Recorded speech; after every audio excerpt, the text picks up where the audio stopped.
Hello, I'm lying down eating oatmeal, maple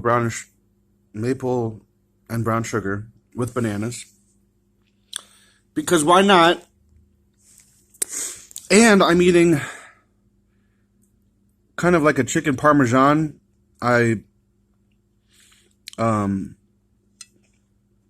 I find it hard to talk because I got a lot of mental fog and I have a lot of self judgment and doubt and low self esteem and low worth. But anyway, some onions I fried. And then I have some like very chunky tomato sauce, marinara sauce, and then I have these vegan chicken thingamajingers.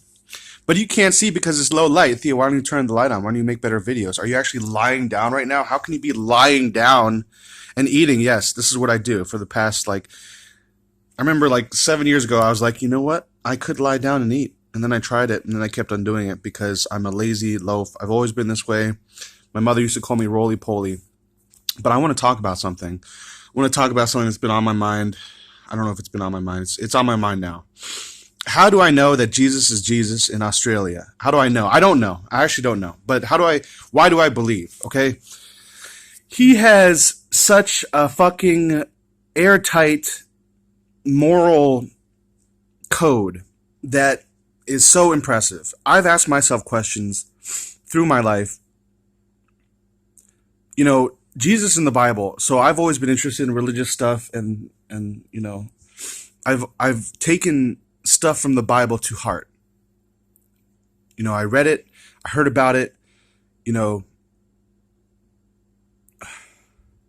some amazing stuff in the Bible. And I can't stress it enough, and I can't understand why other people do not find it amazing, don't want to talk about it as much as I do. But that's them. Whatever. Love your enemy. Because what does it I don't know, I'm gonna butcher it, but you know, love your enemy because you're no better than something if you only love your friends. What does that make you? That's not amazing. It's a terrible paraphrase. But you know, turn the other cheek. Turn the other cheek. When someone does something to affront me, I get so pissed off. I don't do anything physically harmful to them, but I want to hurt them. I want to. And what I end up doing is I judge them. And I hope that something bad happens to them. Oh, I hope it. And I dare say that I manipulate events as best I can. If there's any spirit world around me that also wants to judge this person, that wants to hate, that has hate in their hearts, I probably fling my spirits on these people that I feel that offend me. Oh, I'm so angry. And this guy says in the Bible, you know, turn the other cheek.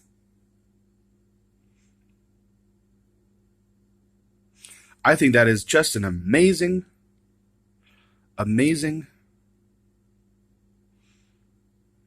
you know, code to live by. I don't think anyone else, you know, if you look at human history, who freaking does that? Who turns the other cheek? We have so many stories of justification of war. It's tiring. I wish that I could portray to you how freaking meaningful it is to me to have someone on earth who stands by his conviction.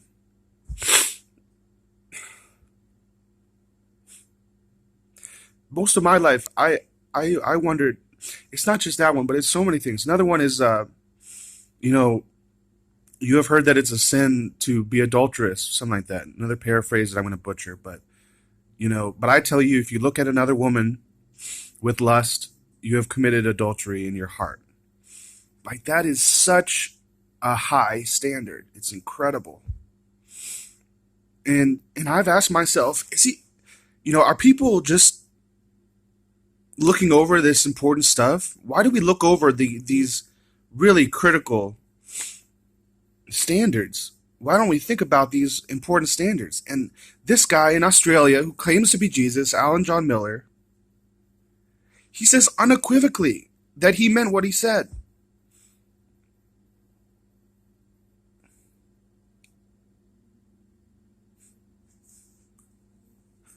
And you see it in his life. And people would like to, you know, persecute him and say, so there was a prostitute that he visited. And it was this weird thing where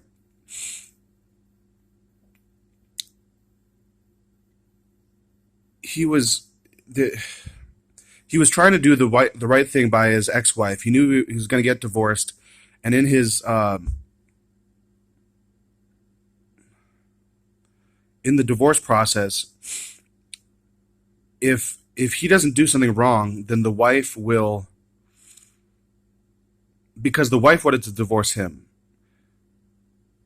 And if you want to divorce your husband as a Jehovah's Witness, you know, you may find excommunication in the church. Things will be hard for you. You have to go through all this rigmarole to get married again. And so he didn't want that for her. And so he visited a prostitute, and then he could tell the church elders, oh, I visited a prostitute, to make it easy on her. Now, I understand that mentality. Not a lot of people will. And I'm not saying it's right. And actually, he regrets what he did. But I'm saying that I understand, coming from a place where you believe that sacrificing for others is the right thing to do. You know, they might not understand what you've done, but it's the right thing to do. And it's actually coming from a place of low self-worth. But people will look at that and say that, oh, he's, you know, that's an example of how he's immoral. He says that he just visited this prostitute, but he didn't actually, but he, without sleeping with her, but he probably did sleep with her. You know, you have to listen to this guy with an open mind and an open heart and judge for yourself if he's telling the truth about that. I believe that he's telling the truth about that.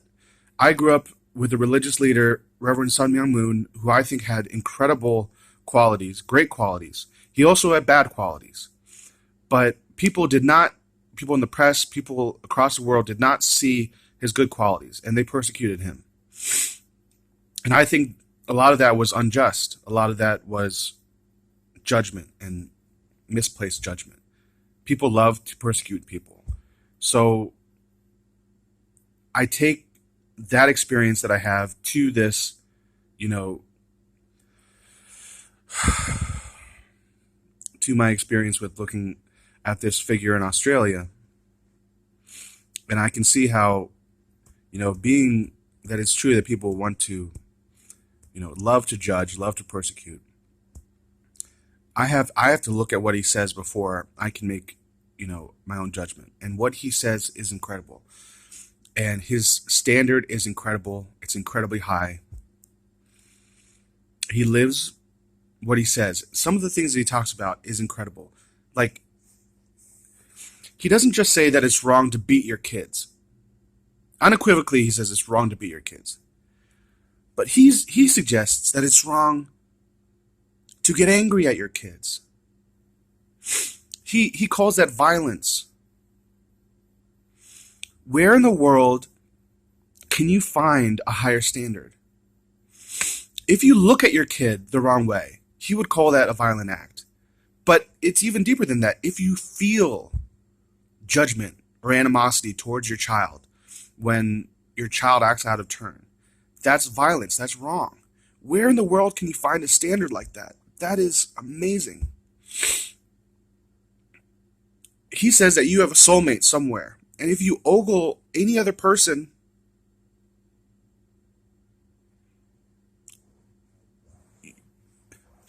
it represents the fact that you do not want your soulmate as much as you could.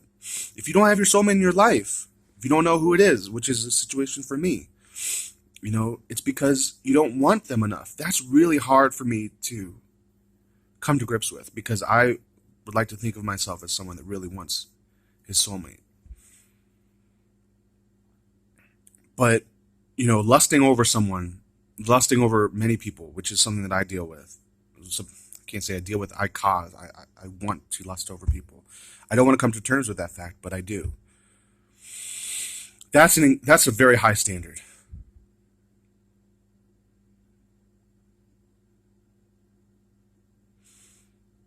And someone who mistreats you, who maligns you, who hurts you, who judges you, who is physically violent against you, you have no right to return that aggression with more aggression. It's not loving to do that. It's not heavenly. It's not, you know, the standard that God would have you take. He says that openly, easily, and that's not a standard that I hold in my life. But I am looking for someone to explain to me, is what the Jesus in the Bible, what he said, is it true? And I wish I was more eloquent, as I always say, and I'm not. And I hope I was somewhat successful in portraying how meaningful it was for me growing up, seeing so much hypocrisy, even in my own religion,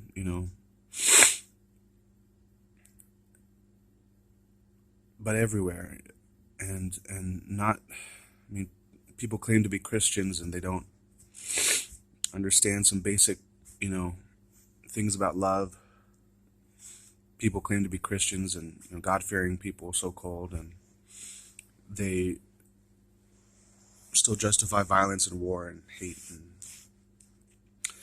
so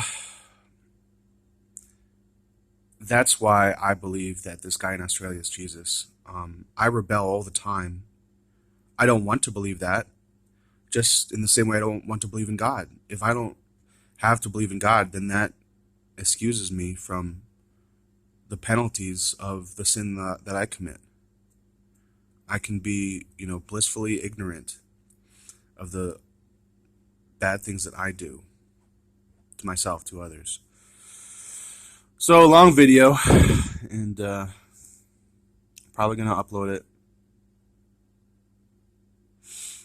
I feel that, it seems like people don't want to watch my videos, and I often wonder, should I keep making videos? Should I keep talking? And I think, for me, if I think of myself as a younger person, looking out into the world and looking for role models, I would want someone like me to talk and speak his mind. And so I think that's one of the reasons why I keep on going. But I realize at the same time that I'm very far from perfect, and that I may not be helping in many ways, and I may not be a role model in many ways, but I feel like I can tell the truth, and that's one major benefit that I have. There's so many people that lie, and they don't know what they're doing. And I probably am to some degree, but I love the truth. I don't know, maybe I'm lying about it, but wait, making too long of a video, so I'm just going to end it there.